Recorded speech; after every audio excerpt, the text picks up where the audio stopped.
কাঁচা গোল্লা বানাবে আজকে? আজকে একটু কাঁচা গোল্লা বানানো হবে। ওই যে মিঠাই মেডটা বাড়িতে আনা ছিল, আমুল কোম্পানির মিঠাই মেড, এটা দিয়ে তো আমরা এখন কাঁচা গোল্লা বানাবো। এ দিয়ে আরো অনেক কিছু বানানো যায়। যাই হোক, অনেকদিন ধরেই তো ইচ্ছা ছিল। হ্যাঁ, এটা 200 গ্রাম ছানা এনেছি। চিনিও লাগে? হ্যাঁ, চিনি লাগবে। ছানাটাকে মুথে নিচ্ছি, বাংলাদেশের বলে মুথে নেয়া।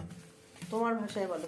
ছানাটাকে আমি একটু মিহি করে নিচ্ছি, ভালো করে মিশিয়ে মিহি করে নিচ্ছি। তুমি হচ্ছে ওয়েস্ট বেঙ্গলের লোক, এখানকার ভাষায় কথা। এবার এটাকে মিহি করে নিয়ে দুটো ভাগে ভাগ করে নেব। এই যে দুটো ভাগে ভাগ করে নিলাম।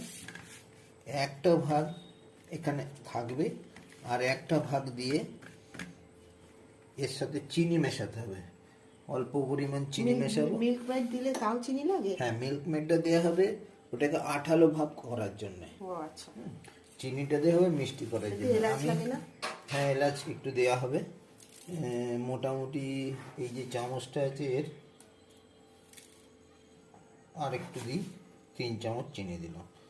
এবার মিষ্টি কতটা দেওয়া হবে সেটা যে যার উপর নির্ভর করে। আমি আপাতত 3 চামচ চিনি দিলাম।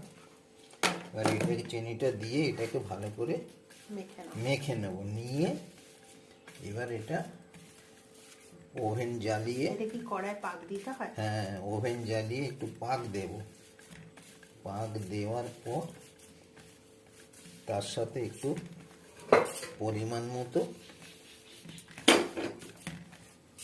মিঠাই মেড দেব। মিঠাই মেডটা দিলে একটু আঠালো আঠালো ভাব হবে, যাতে এটা পাকাতে সুবিধা হবে। এই মিল্ক কেকটা মনে হয় মিল্ক মেডটা সেই পুজোর সময় এসেছিল হায়দ্রাবাদ থেকে। আচ্ছা, এবার কড়াইটা জাল দিতে হবে। কড়াইটা ওভেনটা জ্বালিয়ে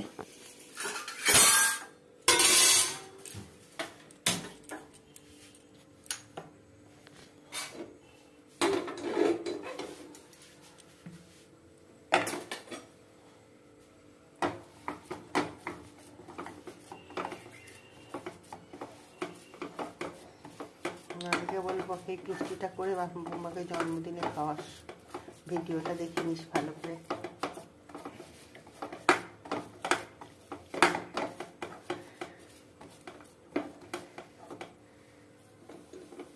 ছানা কতটা আছে? ছানা এটা 200 গ্রাম এনেছি। আচ্ছা।